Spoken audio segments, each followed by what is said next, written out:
What is going on, guys? We're here in week three, module three, discussing who your ideal clientele should be and who your target audience should be and can be.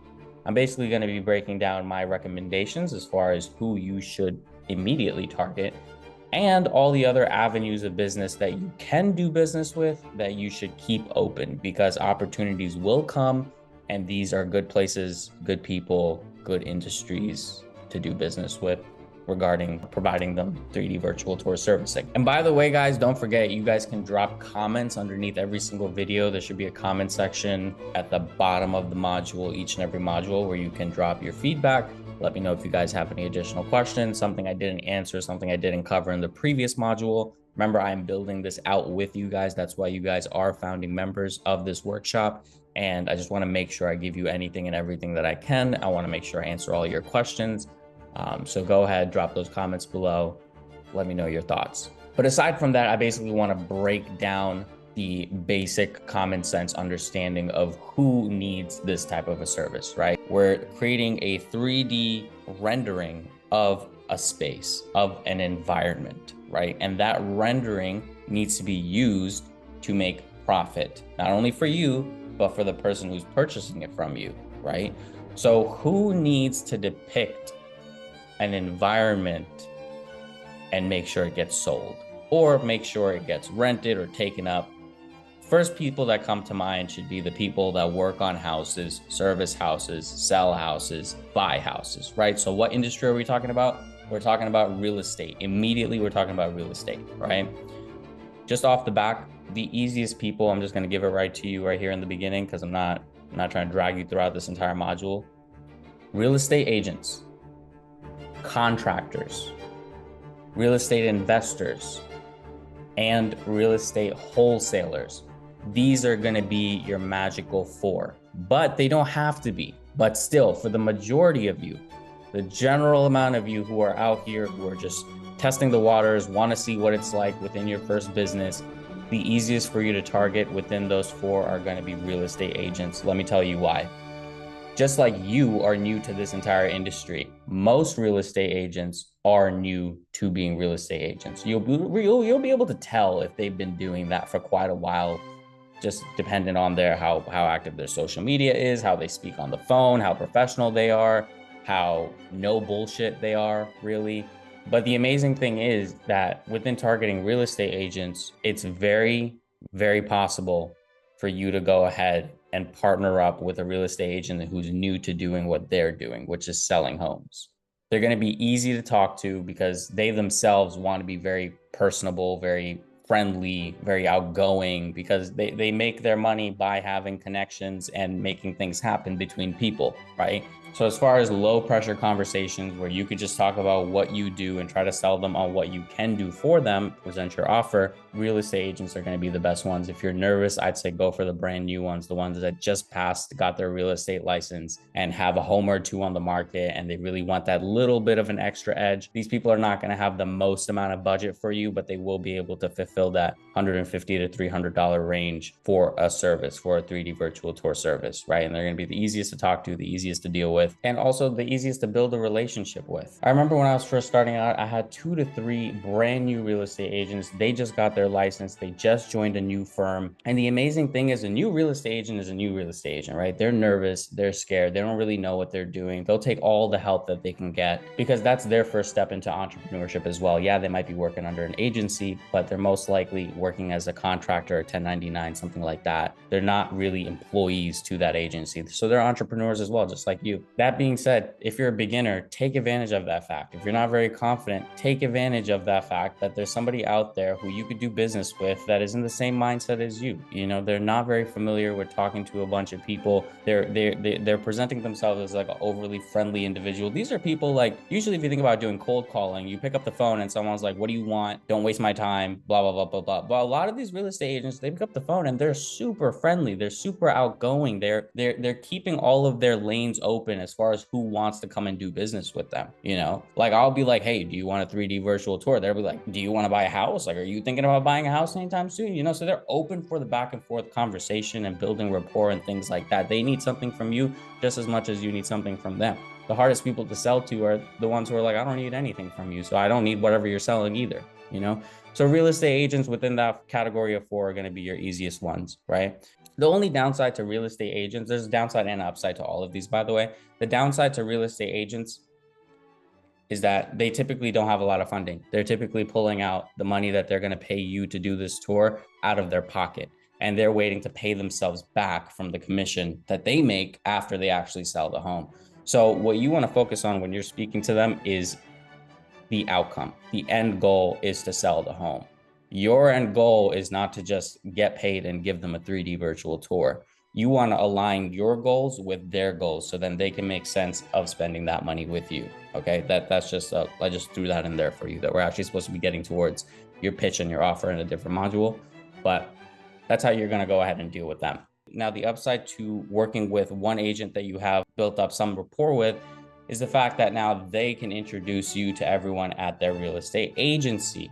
I've done this too. I've simply asked them like, hey, can I just walk in the office with you one day casually? Just want to say hi to some people, pass out my business cards, maybe even talk to the big boss, the person who owns the agency. And then sky's the limit from there, right? 1, 2, 3, maybe even just one of those real estate agents may call you within the next month and want you to come service their listing, right? You could do the first one for free, build rapport with that one real estate agent who doesn't have maybe a budget that you need. Go ahead, add that to your portfolio.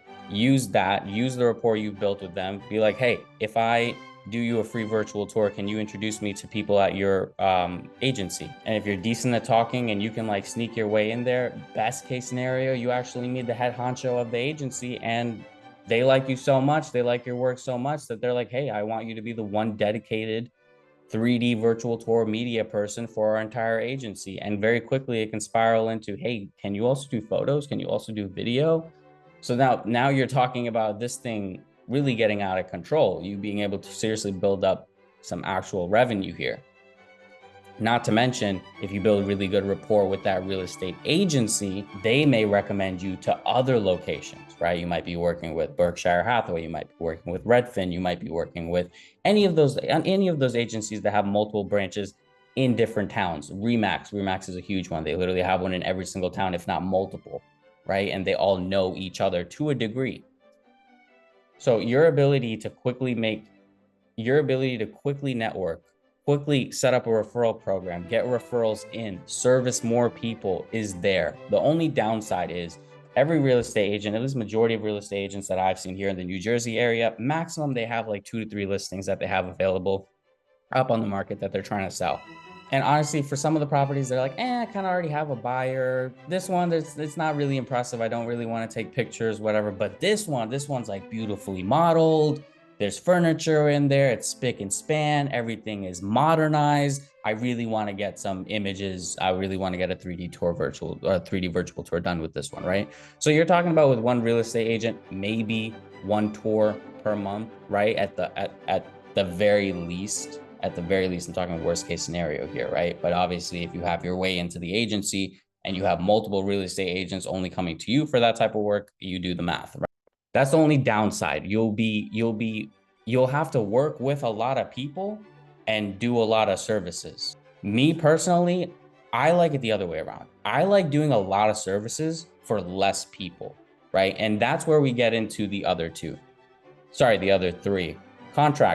Contractors, people who fix and flip properties, right? Not necessarily flip, but they definitely fix up properties. Investors, right? Investors is the next one. The investors basically have the money to do all of it. They have the money to buy the property, to fix the property, to flip the property, to hire an agent to go ahead and sell the property for them. They have the option to go ahead and put tenants in there because they already have money in there. Maybe they don't need to pull it out and they just want to make it a revenue generating machine for themselves. Investors are the top dogs. If you have a list of investors, you're set. That is the best combination, right? Because they will put you in touch with contractors. They'll put you in touch with real estate agents. They will go send you out to a house, a rundown house, to go do a whole 3D tour for them and send it over just so that they can sit on their laptop in a different country, in a different state, and tour the property to see if it's something they want to buy.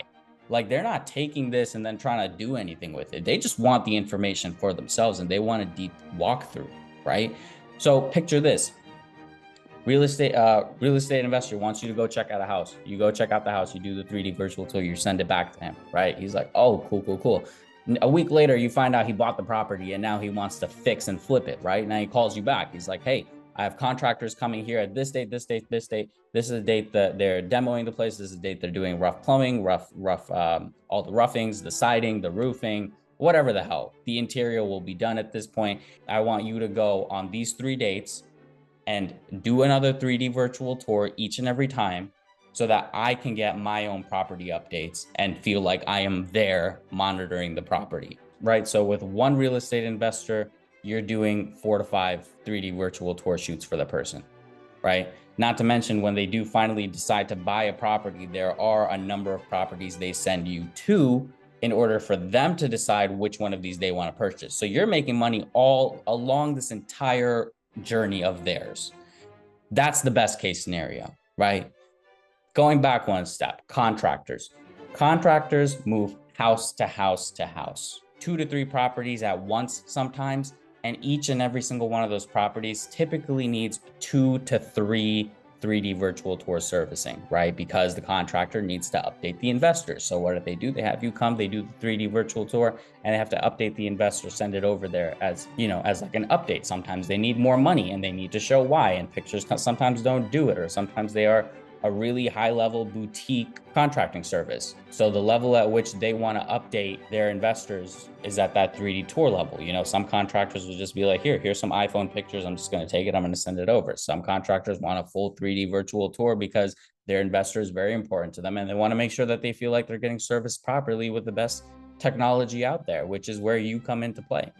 Right? A lot of the times those contractors will just use your 3D virtual tour to promote their own listing. They can easily screen record their phone and simply view your 3 virtual tours that you did for them within 3 phases of the build out.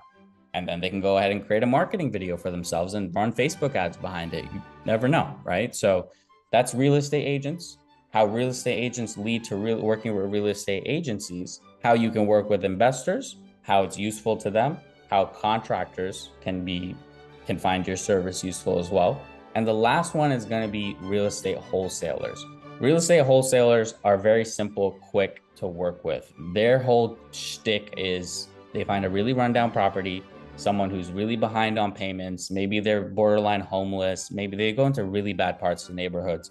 So you're dealing with different things in different areas, right? If you're dealing with real estate agents in a good area, you'll be in a good area. If you're dealing with wholesalers, they're looking for the most rundown property ever that they can buy at the dirt cheapest price and then sell to an investor, right? So do you see how all of these are like intertwined, interconnected, and everyone is useful to everyone? And if you just get in with one of them, you can then network all the way around and everyone could be useful to you. The only time it kind of becomes not useful is when a real estate investor is like, okay, I already purchased the house, I already fixed up the house, I didn't do any 3D virtual tours, the house is done, and now I just need you to go ahead and capture the end result, right?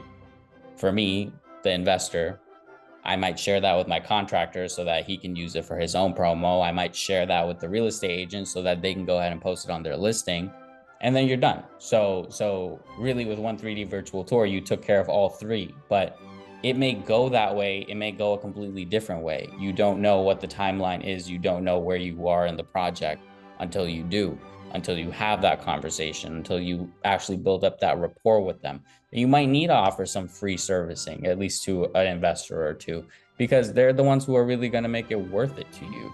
They can connect you with so many people. And especially if you come off as a good person, a good individual, these are people with money. People with money are not stingy. They don't like to hold back their connections. If you show value, if you show you're a good person, good faith, you're moral and ethical, you are invested in their end goal, then of course, why wouldn't they want to refer you to more people? For me, I was a 21-year-old kid and people were like inspired. Real estate agents who were like in their 30s, mid-30s, they would look at me, they'd be like, man, you're doing all this. I don't know what the hell I was doing at 20 years old. And people had a lot of sympathy for me. They had a lot of, they wanted to see me win. Of course, once you actually start winning, people don't want to see you win anymore. But when you're the underdog, if you're a good person, sky's the limit. Sky's the limit. Okay, so that's basically the breakdown. Real estate agents, How real estate agents can end you up with real estate agencies, multiple real estate agents that you can go ahead and service. How investors are at the top of this food chain, at the very top. Obviously, in their own respect, investors are at the top of a different food chain and real estate agencies are at the top of a different food chain, but they still intertwine, they still intermingle. And as far as who's going to be most profitable for you, it's going to be one of the two. You figure out who you're more comfortable working with. If you like working with a lot of people, servicing a lot of people, having volume of clientele, then that might be the route for you. If you don't like working with a lot of people and you just want to be working with 1, 2, 3, 4 investors, wholesalers, or even contractors, then the other route might be for you.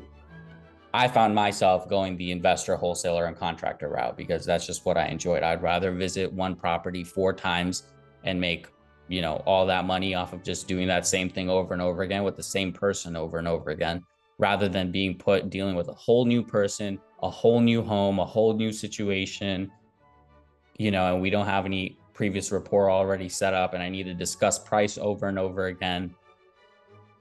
So you pick and choose your battles, pick and choose who's going to be the right fit for you.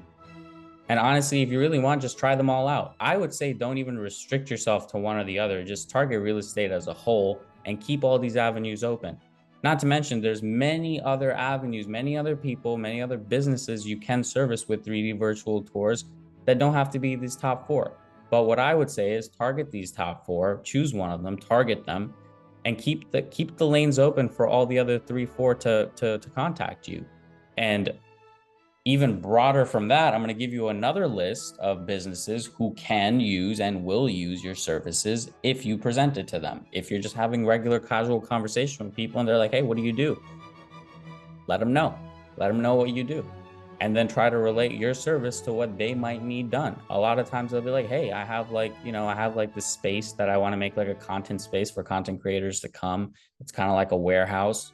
And you go, boom, boom, boom, do that.